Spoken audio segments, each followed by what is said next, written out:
ನಮಸ್ಕಾರ ಕರ್ನಾಟಕ. ಮತ್ತೆ ವೀಕೆಂಡ್ ಬಂತು. ನಾನು ರಮೇಶ್ ಬಂದಾಯ್ತು. ಶುರು ಮಾಡೋಣ. This is weekend with Byra Devi. ಬಹಳ ಖುಷಿ ಆಯಿತು ನಿಮ್ಮನ್ನೆಲ್ಲ ಭೇಟಿ ಮಾಡಿದ್ದು. Thank you so much. Thank you so much for your patience. Yes Anu sir, ಭೈರಾದೇವಿಯಲ್ಲಿ ಅರವಿಂದ್ ಆಗಿ ರಮೇಶ್ ಅರವಿಂದ್ ಅವ್ರು ಕಾಣಿಸ್ಕೊಂತಿದ್ದಾರೆ. ನಾನು ಹೆಂಗೆ ಕಂಡಿದ್ದೆ ಅಂದರೆ ಆ ಪೊಲೀಸಲ್ಲಿ ಅಲ್ಲಿ ಹೆಸರಿತ್ತು ಸರ್, ಅದು ನೋಡಿ ನಾನು ಕಂಡಿಡ್ದುಬಿಟ್ಟೆ. ಅಷ್ಟು ಸ್ಮಾರ್ಟಾಗಿ ನಾನು ಅಬ್ಸರ್ವ್ ಮಾಡಿದ್ದೀನಿ. ಸರ್, ನೀವಿದ್ದೀರಾ ಅಂತಂದರೆ ಆ ಸಿನಿಮಾ ಆ ಪಾತ್ರದಲ್ಲಿ ಏನೋ ಒಂದು ತಿರುಳಿರುತ್ತೆ ಅಂತ ನಮಗೆ ಗೊತ್ತು. ಅಷ್ಟು ಸಿಂಪಲ್ ಪಾತ್ರಗಳೆಲ್ಲ ನೀವು ಮಾಡೋರೇ ಅಲ್ಲ. ಐ ನೋ ಅಷ್ಟು ಸಸ್ಪೆನ್ಸ್ಗಳನ್ನ ನೀವು ಬಿಟ್ಕೊಡಲ್ಲ. ಬಟ್ ಎಷ್ಟು ಎಕ್ಸೈಟೆಡ್ ಆಗಿದ್ದೀರಾ sir to be a part of Bhairadevi? Very excited. ನೀವು ನೋಡಿದ್ರಲ್ಲ, ಆ ಪಾತ್ರ ಬಂದು ಅರವಿಂದ್ ಅವರು, ಡೆಪ್ಯೂಟಿ ಕಮಿಷನರ್ ಆಫ್ ಪೊಲೀಸ್ ಅವರು, ಬಹಳ ಖಡಕ್ ಆಫೀಸರು. ಅಂದರೆ ಈ ನಗರದಲ್ಲಿರುವಂಥ ಯಾವುದೇ ರೌಡಿ ಡಾನ್ ಯಾರನ್ನ ಬೇಕಾದ್ರೆ ಹಿಡಿದು ಒಳಗಾಕ್ಬಿಡ್ತಾರೆ. ಯಾವ ವೈರಿನ ಬೇಕಾದ್ರೆ ಅವ್ರು ಕಂಟ್ರೋಲ್ ಮಾಡ್ತಾರೆ, ಅವರ ನಿಯಂತ್ರಣಕ್ಕೆ ತಗೊಳ್ತಾರೆ. ಆದರೆ ಈ ಚಿತ್ರದಲ್ಲಿ ಅವ್ರು ಇರುವಂಥ ವೈರಿ ಈ ನಗರದವರಲ್ಲ, ಈ ರಾಜ್ಯದವರು ಅಲ್ಲ, ಈ ರಾಷ್ಟ್ರದವರು ಅಲ್ಲ, ಈ ಲೋಕದವರೇ ಅಲ್ಲ, ಬೇರೆ ಲೋಕದಿಂದ ಬಂದಿರುವಂಥ ಒಂದು ಶಕ್ತಿ. ಸೊ ಏನು ಮಾಡ್ತಾನೆ ಪೊಲೀಸ್ ಆಫೀಸರು? ಇನ್ಫ್ಯಾಕ್ಟ್ ಈ ಟ್ರೈಲರ್ ನೋಡಿದಾಗ, ಇವತ್ತು ಇವರ ಮೇಕಪ್ ನೋಡಿದಾಗ ನಾನೇ ಮಾಡಿದ್ದು ಇನ್ನೊಂದು ಚಿತ್ರ ನೆನಪಾಗ್ತಿದೆ. ಆಪ್ತ ಮಿತ್ರ. ಆಪ್ತ ಮಿತ್ರ ನೋಡಿದ್ರಾ? ನೋಡಿ, ಎಲ್ಲರೂ ನೋಡು ನಿನ್ನ ಗಂಗಾ. ಆಪ್ತ ಮಿತ್ರ ಅಲ್ಲಿ ನಮ್ಮ ಮನೆಯಲ್ಲಿ ಒಂದು ಸಮಸ್ಯೆ ಇರುತ್ತೆ. ಆವಾಗ ಅವಿನಾಶ್ ಅವ್ರು ಬರ್ತಾರೆ, ಇಲ್ಲಿ ಏನೋ ಸಮಸ್ಯೆ ಇದೆ ಅಂತಾರೆ. ನೆನಪಿದೆಯಲ್ಲ? ಅದೇ ಥರ ಮತ್ತೆ ನಾನು ಇನ್ನೊಂದು ಸಮಸ್ಯೆದಲ್ಲಿ ಸಿಕ್ಕಾಕೊಂಡಿದ್ದೀನಿ. ಅದನ್ನು ಬಗೆಹರಿಸೋಕ್ಕೆ ಭೈರಾದೇವಿ ಅವರು ಬರ್ತಾರಾ ಇಲ್ವಾ, ಸಹಾಯ ಮಾಡ್ತಾರಾ ಗೊತ್ತಿಲ್ಲ, ನೋಡೋಣ. ಅದು ಚಿತ್ರ. ಹಾಗಾಗಿ ನನಗೆ ಇನ್ಫ್ಯಾಕ್ಟ್ ಈ ಟ್ರೈಲರ್ ನೋಡ್ಬೇಕಾದ್ರೆ ಆ ಫಿಲ್ಮ್ ಮತ್ತೆ ನನಗೆ ಕಾಡ್ತಾ ಇತ್ತು. ಮೇನ್ಲಿ ಇವ್ರ ಮೇಕಪ್ ಇದೆಯಲ್ಲ, ಅಟ್ಟಾಯರು, ಈ ಮೇಕಪ್ ಅಲ್ಲ, ಆ ಮೇಕಪ್ ಹೌದು.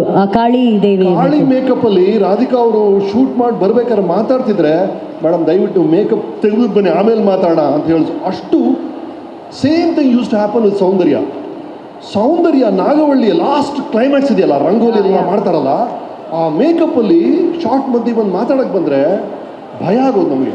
ದಯವಿಟ್ಟು ಮೇಕಪ್ ತೆಗೆದು ಬನ್ನಿ ಆಮೇಲೆ ಮಾತಾಡೋಣ ಅಂತ ಅನಿಸೋದು. ಆ ಥರ ಒಂದು ಫೋರ್ಸು ಕೆಲವು ಕ್ಯಾರೆಕ್ಟರ್ಸ್ ಆ ಥರ ಆಗಿಬಿಡುತ್ತೆ. ಆ ಥರ ಅನ್ನಿಸ್ತು ಆ ಮೇಕಪ್ ನೋಡಿದಾಗ. ಪರ್ಟಿಕ್ಯುಲರ್ ಅವರ ಕಣ್ಣುಗಳಿದೆ ನೋಡಿ, ಅದು ಬರುತ್ತೆ. ಈಗ ಅವ್ರ ಕಣ್ಣಿದೆಯಲ್ಲ, ಅದ್ರ ಡಬಲ್ ಸೈಜ್ ಇದೆ. I don't know how. ನಿಜ ಸರ್. ನೋಡಿ ಆ ಗೆಟಪ್ ಅಲ್ಲಿದೆಯಾ, ನನಗೆ ಆಶ್ಚರ್ಯ ಆಗೋದು ಏನು ಮಾಡಿದ್ದಾರೆ ಮೇಕಪ್ಪು, ಹೇಗೆ ಮಾಡಿದ್ದಾರೆ ಅಂತ. ಅಷ್ಟು ಪವರ್ಫುಲ್ ರೋಲ್. ಇವರು ಈ ಚಿತ್ರದಲ್ಲಿ ಡಬಲ್ ಆ್ಯಕ್ಟಿಂಗು, ಒಂದು ನಿರ್ಮಾಪಕಿ, ಇನ್ನೊಂದು ನಾಯಕಿ. ಹಾಗಾಗಿ ನಾಯಕಿಯಾಗಿ ನಮಗೆ ಗೊತ್ತೇ ಇದೆ ಅವರ ನೃತ್ಯ, ಅವರ ನಟನೆ, ಅವರ ಸ್ವಭಾವ, ಅದನ್ನೆಲ್ಲ ಬಹಳ ಮೆಚ್ಚಿದ್ವಿ ನಾವು. ಇನ್ನು ನಿರ್ಮಾಪಕಿಯಾಗಿ it's been extremely nice. Thank you so much Ravi Yadav ಅವರೇ, to all of you thanks. So October 3ನೇ ತಾರೀಕು ಬಿಡುಗಡೆ ಆಗ್ತಾ ಇದೆ ಸರ್. ಅಕ್ಟೋಬರ್ 3 ತುಂಬ ವಿಶೇಷ. ನವರಾತ್ರಿ ಶುರು ಆಗ್ತಾ ಇದೆ. ನವರಾತ್ರಿ ವೈಭವದ ಜೊತೆ ಭೈರಾದೇವಿ ವೈಭವ ಸ್ಟಾರ್ಟ್ ಆಗ್ತಾ ಇದೆ. ಅದ್ರ ಬಗ್ಗೆ ನೀವೆಷ್ಟು ಕಾತರದಿಂದ ಕಾಯ್ತಾ ಇದ್ದೀರಾ ಸರ್ ಸಿನಿಮಾ ರಿಲೀಸ್ಗೆ? ಅಲ್ಲ, ಅಂದರೆ ನನಗೆ ಯಾಕಂದರೆ ಈ ಹಾರರ್ ಫಿಲ್ಮ್ಸ್ನ ಆ್ಯಕ್ಟಿಂಗ್ ಮಾಡೋದಲ್ಲ ಬೇರೆ, ಆಡಿಯನ್ಸ್ ಚೇರಲ್ಲಿ ಕೂತ್ಕೊಂಡು ಹಾರರ್ ಫಿಲ್ಮ್ ನೋಡೋ ಮಜ್ಜಾನೇ ಬೇರೆ. ನಿಮ್ಗೆ ಇಷ್ಟನಾ ಸರ್ ಹಾರರ್ ಫಿಲ್ಮ್ಸ್ ನೋಡೋದು?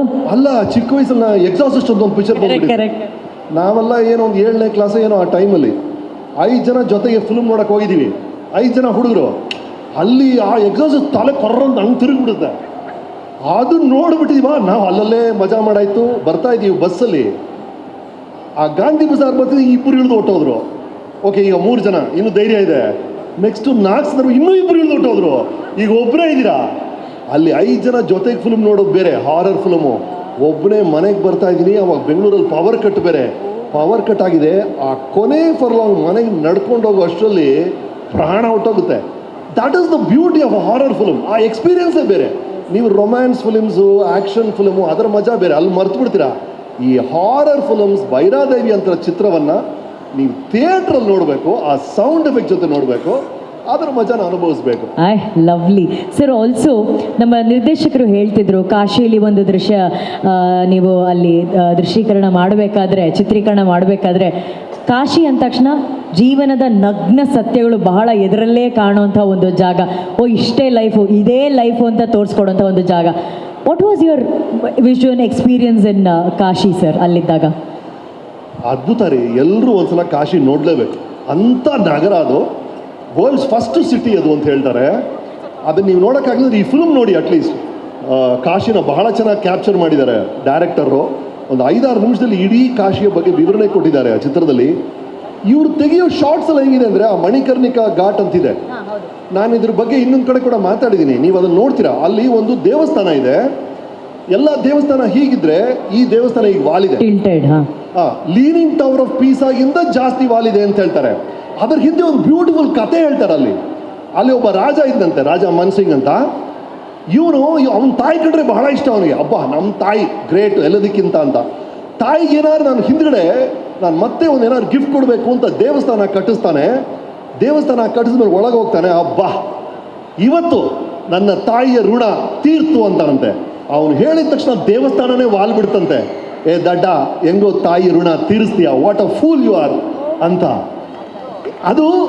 ಅದನ್ನ ನೋಡ್ತೀರಾ ನೀವು, ಈ ಫಿಲ್ಮಲ್ಲಿ ನೋಡ್ತೀರಾ, ಆ ದೇವಸ್ಥಾನವನ್ನು ನೋಡ್ತೀರಾ. ಆಮೇಲೆ ಇದು ಬರೀ ಕತೆ ಇರ್ಬೋದು, ಅದೊಂದು ಅರ್ಥಕ್ವೇಕಿಂದ ಆಗಿರ್ಬೋದು, ಬಟ್ ಸ್ಟಿಲ್ ತಾಯಿ ಋಣದ ಬಗ್ಗೆ ಒಂದು ಕತೆ ಹೇಳ್ತಾರೆ. ಹೆಜ್ಜೆ ಹೆಜ್ಜೆಗೆ ಕಾಶಿಯಲ್ಲಿ ಒಂದು ಕತೆ. ಆ್ಯಂಡ್ ಇವ್ರಿಡೋ ಶಾರ್ಟ್ಸ್ ಹೆಂಗೆ ಗೊತ್ತಾ, ಇಲ್ಲೊಂದು ಹೆಣ ಸುಡ್ತಾ ಇದ್ದಾರೆ, ಇಲ್ಲೊಂದು ಹೆಣ, ಇಲ್ಲೊಂದು ಹೆಣ, ಇಲ್ಲೊಂದು ಹೆಣ. ನಮ್ಮನ್ನು ಇಲ್ಲಿ ನಡ್ಕೊಂಡು ಹೋಗಿ ಸರ್, ಇನ್ನೂ ಹತ್ರ ಹೋಗಿ ಸರ್, ಇನ್ನೂ ಹತ್ರ ಹೋಗಿ ಸರ್ ಅಂತಾರೆ ಅವರು. ಇಡೀ ಚಿತ್ರ ಶೂಟ್ ಆಗಿರೋದೆ ಈ ಥರ ಜಾಗಗಳಲ್ಲಿ. ಬೆಂಗಳೂರಲ್ಲಿ ಒಂದು ಸ್ಮಶಾನದಲ್ಲಿ ಒಂದು 20 ದಿನ ಶೂಟ್ ಮಾಡಿದ್ದೀವಿ. ಚಿತ್ರ ಇರೋದೇ ಆ ಥರ. ಚಿತ್ರ ಇರೋದೇ ಸಾವಿನ ನಂತರ ಏನಾದ್ರು ಒಂದು ಇದೆಯಾ, ಅದು ಒಂದು ವೇಳೆ ಮತ್ತೆ ಬಂದರೆ ಏನಾಗುತ್ತೆ, ಈ ದೆವ್ವ ಅನ್ನೋದು ಏನು ಅನ್ನೋದ್ರ ಬಗ್ಗೆನೇ ಚಿತ್ರ ಇದೆಯಲ್ಲ. ಆಗ ಅಂಥ ಕಡೆನೇ ಶೂಟ್ ಮಾಡ್ತಾ ಇದ್ದೀವಿ. ಸೊ ಬೆಂಗಳೂರಲ್ಲಿ ಇಲ್ಲಿ ಶಾಂತಿನಗರ ಸ್ಮಶಾನದಲ್ಲಿ ಶೂಟ್ ಮಾಡ್ತಾರೆ ರಾತ್ರಿ 12:30. ಫಸ್ಟು 2-3 ಡೇಸ್ ಅಭ್ಯಾಸ ಬಿಟ್ಟು ನಮಗೆ. ಆಮೇಲೆ ಓಡಿತಾ ಇದ್ದೀವಿ. ಒಂದು ಪೊಲೀಸ್ ಲೇಡಿ ಬಂದರು, ಅವ್ರ ಹತ್ರ ಬಂದು ಸರ್ ಒಂದು ಫೋಟೋ ತೊಗೊಳ್ತೀನಿ ಸರ್. ಸೆಲ್ಫಿ ತೊಗೊಂಡ್ರು. ಸರ್ 3 ವರ್ಷದಿಂದ ಇಲ್ಲಿ ಡ್ಯೂಟಿಲಿದ್ದೀನಿ, ಒಂದಿನ ಒಳಗೆ ಬಂದಿಲ್ಲ ಸರ್ ಅಂತ ಪೊಲೀಸ್ ಅವರೇ ಹೇಳ್ತಿದ್ದಾರೆ. ಅಂಥ ಕಡೆ ಇವರು 10 ಡೇಸ್ 12 ಡೇಸ್ 20 ಡೇಸ್ ಶೂಟ್ ಮಾಡಿಸ್ತಾರೆ. ಅಂಥ ಜಾಗದಲ್ಲಿ ನಿಮ್ಮನ್ನು ಕರ್ಕೊಂಡು ಹೋಗಿ ಶೂಟ್ ಮಾಡಿಸಿದ್ದಾರೆ. ಅಪ್ಪ, ಆ ಥರನೇ ಇಡೀ ಫಿಲ್ಮ್ ಇರೋದೇ. ಈಗ ಹಗಲು ರಾತ್ರಿ, ಹೀರೋ ವಿಲ್ಲನ್, ಹುಟ್ಟು ಸಾವು ಥರ, ದಿವ್ಯ ಶಕ್ತಿ ದುಷ್ಟ ಶಕ್ತಿ ಅಂತ ಆಪೋಸಿಟ್ಸ್ ಇರುತ್ತೆ. ಒಂದಕ್ಕೊಂದು ಚಾಲೆಂಜ್ ಮಾಡುತ್ತೆ. ಕೊನೆಗೆ ಏನಾಗುತ್ತೆ ಅನ್ನೋ ಚಿತ್ರನೇ Bhairadevi. Super. And sir, finally ನಿಮ್ಮ ಹಲವಾರು ಚಿತ್ರದ ನಾಯಕಿ, ನಮ್ಮ ಪ್ರೀತಿ ಅನು 25 ಇಯರ್ಸ್ ಕಂಪ್ಲೀಟ್ ಮಾಡಿದ್ದಾರೆ. ನೋಡಿ, ಅನು ಅವರು ಬಂದು 25 ವರ್ಷಗಳಾಗಿದೆಯಂತೆ. ಕಂಗ್ರ್ಯಾಚುಲೇಷನ್ಸ್ ಅನು. ಇವರ ಮೊದಲನೇ ಚಿತ್ರ, ವಾವ್, ಇವರ ಮೊದಲನೇ ಚಿತ್ರ ಹೃದಯ. ಶಿವರಾಜ್ ಕುಮಾರ್ ಅವರು, ನಾನು ಅವ್ರ ಜೊತೆ ಆ್ಯಕ್ಟ್ ಮಾಡಿದ್ವಿ. 25 ವರ್ಷಗಳಾಗಿದೆ ಅಂತ ಅನು ಬಂದು ಅವ್ರ ಜೊತೆ ಹಲವು ಚಿತ್ರಗಳು ಮಾಡಿದ್ದೀನಿ. ಎಷ್ಟೊಂದು ಸೂಪರ್ ಹಿಟ್ಸ್ ಜೊತೆಗೆ ಕೊಟ್ಟಿದ್ದೀವಿ. 8-9 ಚಿತ್ರ ಜೊತೆಗೆ ಮಾಡಿದ್ದೀವಿ. ಈಗ ಮತ್ತೆ ಭೈರಾದೇವಿ ಮೂಲಕ ಜೊತೆಗೆ ಬರ್ತಾ ಇದ್ದೀವಿ. ವಂಡರ್ಫುಲ್ ವರ್ಕಿಂಗ್ ವಿತ್ ಯಾನು. Thank you so much. Yes, Shrijay, Ravi, technical team, Yadav ಅವರೇ, and to everybody, thank you so much. October 3ನೇ ತಾರೀಕು ತ್ರಿವೇಣಿಯಲ್ಲಿ ಭೈರಾದೇವಿ ರಿಲೀಸ್ ಆಗುತ್ತೆ. ಸಮಯ ಮಾಡಿಕೊಂಡು ನಿಮ್ಮ ಫ್ಯಾಮಿಲಿ ಜೊತೆ ಚಿತ್ರವನ್ನು ನೋಡಿ. ಇದು ಹಾರರ್ ಫಿಲ್ಮ್ ಹೌದು, ಜೊತೆಗೆ ಅದ್ಭುತ ಅಂತ ಫ್ಯಾಮಿಲಿ ಸ್ಟೋರಿನೂ ಇದೆ. So it is horror come family ನೋಡಿ. ಆ್ಯಂಡ್ ಡೆಫಿನೆಟ್ ಆಗಿ ದೊಡ್ಡ ಸ್ಕ್ರೀನಲ್ಲಿ ಆ ಸೌಂಡ್ ಜೊತೆ ನೀವು ಎಂಜಾಯ್ ಮಾಡಬೇಕಾಗಿರುವಂಥ ಚಿತ್ರ ಭೈರಾದೇವಿ.